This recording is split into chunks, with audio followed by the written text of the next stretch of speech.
ചങ്ങായിമാരെ എല്ലാവർക്കും എൻ്റെ പുതിയൊരു വീഡിയോയിലേക്ക് സ്വാഗതം. ഇന്ന് നമ്മൾ എങ്ങോട്ടാ പോണേ എന്ന് ചോദിച്ചു കഴിഞ്ഞാൽ ജോഗേഴ്സ് പാർക്ക് എന്ന് പറയുന്ന സ്ഥലത്തേക്കാണ്. അപ്പോൾ ആൻഡമാനിൽ വന്നിട്ട് നമ്മുടെ ഇത് എപ്പിസോഡ് 20 ചാനലിൽ ഇന്നേ വരെ സബ്സ്ക്രൈബ് ചെയ്യാത്തവർ എന്തായാലും സബ്സ്ക്രൈബ് ചെയ്യണേ.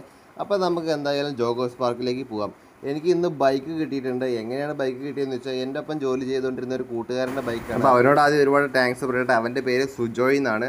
അപ്പോൾ നമ്മൾ എന്താണ് ജോഗേഴ്സ് പാർക്കിൽ കാണാൻ പോകുന്നത് എന്ന് ചോദിച്ചു കഴിഞ്ഞാൽ അവിടെ നമുക്ക് എയർപോർട്ടിൻ്റെ ഒരു വ്യൂ കാണാം. അതായത് ഫ്ലൈറ്റിൻ്റെ ടേക്ക് ഓഫും ലാൻഡിങ്ങും എല്ലാം നമുക്ക് അവിടെ കാണാൻ പറ്റും. അപ്പോൾ അവിടേക്കാണ് നമ്മൾ പോയിക്കൊണ്ടിരിക്കുന്നത്. ഈ ഒരു ജോഗേഴ്സ് പാർക്ക് പോകുന്ന വഴിയിലെ റോഡുകളൊക്കെ അത്യാവശ്യം കുഴപ്പമില്ലാത്ത റോഡുകളാണ്. ഇവിടെ ആൻഡമാനിലുള്ള ആളുകൾ വൈകുന്നേരം ആകുമ്പോൾ ചിലവഴിക്കാൻ വരുന്ന സ്ഥലമാണ് ഈ ജോഗേഴ്സ് പാർക്ക് എന്ന് പറയുന്നത്. ജോലിയൊക്കെ കഴിഞ്ഞ് കുറച്ച് നേരം വിശ്രമിച്ച് ഇരിക്കാൻ വേണ്ടിയിട്ടൊക്കെ പറ്റിയ സ്ഥലമാണിത്. നല്ലോണം ഹൈറ്റിലാണ് ഈ ഒരു സ്ഥലം, ഒരു മലയുടെ മുകളിലായിട്ടാണ്. അപ്പം നമുക്ക് ഇവിടെ നിന്നിട്ടുള്ള വ്യൂ ഇപ്പം ഞാൻ നിങ്ങൾ കാണിച്ചു തരാം എങ്ങനെയാണ് ഇവിടുത്തെ വ്യൂ എന്ന് പറയുന്നത്. അപ്പോൾ ഞാൻ ചെല്ലുമ്പോൾ ജോഗേഴ്സ് പാർക്ക് ക്ലോസ് ചെയ്ത് വെച്ചേക്കാണ്. ഇവിടെ എന്തോ അറ്റകുറ്റപ്പണികളൊക്കെ നടക്കുന്നുണ്ട്. ഇവിടെ കുറേ റിബണൊക്കെ വെച്ച് കെട്ടിയിട്ടുണ്ട്, അതിൻ്റെ ഉള്ളിലേക്ക് പ്രവേശിക്കാൻ പറ്റില്ല എന്നുള്ള ഇതിന് വേണ്ടിയിട്ട്. അപ്പോൾ ഇവിടുന്ന് താഴത്തേക്കുള്ള കാഴ്ചയാണ് നമുക്ക് കാണേണ്ടത്.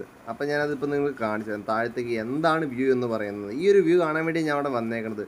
അപ്പോൾ നിങ്ങൾക്ക് കാണാം, ഈ കാണുന്നതാണ് റൺവേ, അതായത് നമ്മുടെ ഫ്ലൈറ്റ് ലാൻഡിങ്ങും ടേക്ക് ഓഫും ചെയ്യുന്ന. ഇത് ക്യാമറയിൽ ഷൂട്ട് ചെയ്യുമ്പോൾ ഇതിൻ്റെ കുറച്ച് പരിമിതികളൊക്കെ ഉണ്ട്, ക്ലാരിറ്റി ഇല്ല. അപ്പോൾ നിങ്ങൾക്ക് വന്ന് തന്നെ കാണണം. ഞാൻ പോകുന്ന വഴി ചെറിയൊരു ആക്സിഡൻറ്റ് ഉണ്ട്, അതാണ് വലതുവശത്ത് ആൾക്കാർ കൂടി നിൽക്കുന്നത്. അപ്പം നിങ്ങൾ ആൻഡമാനിൽ വരുവാണെന്നുണ്ടെങ്കിൽ ജോഗേഴ്സ് പാർക്ക് എന്ന് പറയുന്ന ഒരു സ്ഥലത്ത് തീർച്ചയായും വരിക.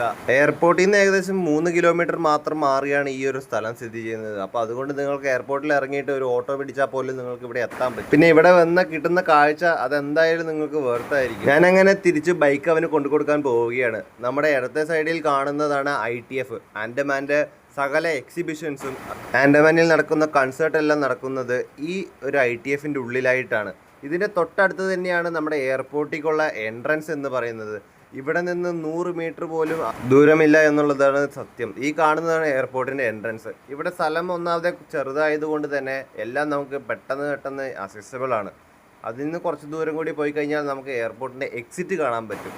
അപ്പോൾ ഈ കാണുന്നതാണ് എയർപോർട്ടിൻ്റെ എക്സിറ്റ്. എയർപോർട്ടിൽ വരുന്നവർ ഈ വഴിയായിരിക്കും പുറത്തേക്ക് ഇറങ്ങുക. ആൻഡമാൻ എന്ന് പറയുന്നത് ഒരു സ്റ്റേറ്റ് അല്ല, ആൻഡമാൻ എന്ന് പറയുന്നത് യൂണിയൻ ടെറിട്ടറിയാണ് ഇന്ത്യയുടെ. ഇത് അറിയാത്തവർക്ക് വേണ്ടിയിട്ടാണ് കേട്ടോ പറഞ്ഞു തരുന്നത്. ഇവിടുത്തെ പോപ്പുലേഷൻ എന്ന് പറയുന്നത് 4 ലക്ഷത്തോളം ആൾക്കാരാണ് ഇവിടുത്തെ പോപ്പുലേഷൻ.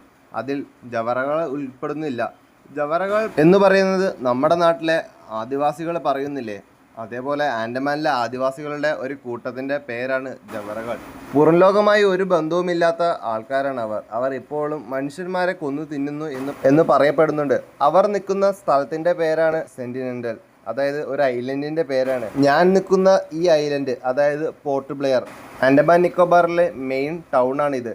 ഇവിടെ നിന്നും 50 കിലോമീറ്റർ മാറിയുള്ള ഒരു ഐലൻഡാണ് ഈ പറഞ്ഞ ജവറകളുടെ സ്ഥലം. അവിടേക്ക് ആർക്കും പ്രവേശനവുമില്ല. അങ്ങോട്ട് പോകുന്നവരെല്ലാം ജയിലിലായിരിക്കും കിടക്കുന്നത്. അതെങ്ങനെയാണെന്ന് വെച്ച് കഴിഞ്ഞാൽ അവിടെ ചെന്ന് എത്തിക്കഴിഞ്ഞാൽ പോകുന്നത് മുകളിലോട്ടും, ചെന്നെത്തിപ്പെടുന്നത് മിക്കവാറും കോസ്റ്റ് ഗാർഡിൻ്റെയോ അല്ലെങ്കിൽ ആരുടെയും നേവൽ ആൾക്കാരുടെയും കയ്യിലായിരിക്കും വന്ന് എത്തിപ്പെടുക. അവർ പിടിച്ചു കഴിഞ്ഞാൽ പിന്നെ നമ്മളെ പുറം ലോകം കാണിക്കുകയില്ല. കാരണം ലോകത്ത് തന്നെ പുറംലോകമായിട്ട് ഒരു രീതിയിലും ബന്ധം പുലർത്താത്ത ആളുകളാണ് അവർ. അവിടേക്ക് ചെല്ലുന്നത് കടുത്ത സുരക്ഷ ബന്ധിച്ച് വേണം. അവിടെ ചെന്നാലും ആർക്കും അതിജീവിക്കാൻ കഴിയില്ല. അവർ തന്നെ നമ്മളെ കൊന്നു. ഞാൻ ഈ വീഡിയോ ഇവിടെ വെച്ച് അവസാനിപ്പിക്കുകയാണ്. മറ്റൊരു വീഡിയോയുമായി നമുക്ക് കാണാം. ഈ ജവറകളെ പറ്റിയിട്ട് കൂടുതൽ ഇൻഫർമേഷൻ നിങ്ങൾക്ക് ആർക്കെങ്കിലും അറിയണം എന്നുണ്ടെങ്കിൽ ഒരു കമൻറ്റ് ചെയ്താൽ മതി. ഞാൻ അതിനു പറ്റിയിട്ടുള്ള ഒരു വീഡിയോ അപ്ലോഡ് ചെയ്യുന്നതായിരിക്കും. അപ്പോൾ ചാനലിൽ സബ്സ്ക്രൈബ് ചെയ്യാത്തവരെ എന്തായാലും സബ്സ്ക്രൈബ് ചെയ്യുക. മറ്റൊരു വീഡിയോയിൽ നമുക്ക് കാണാം.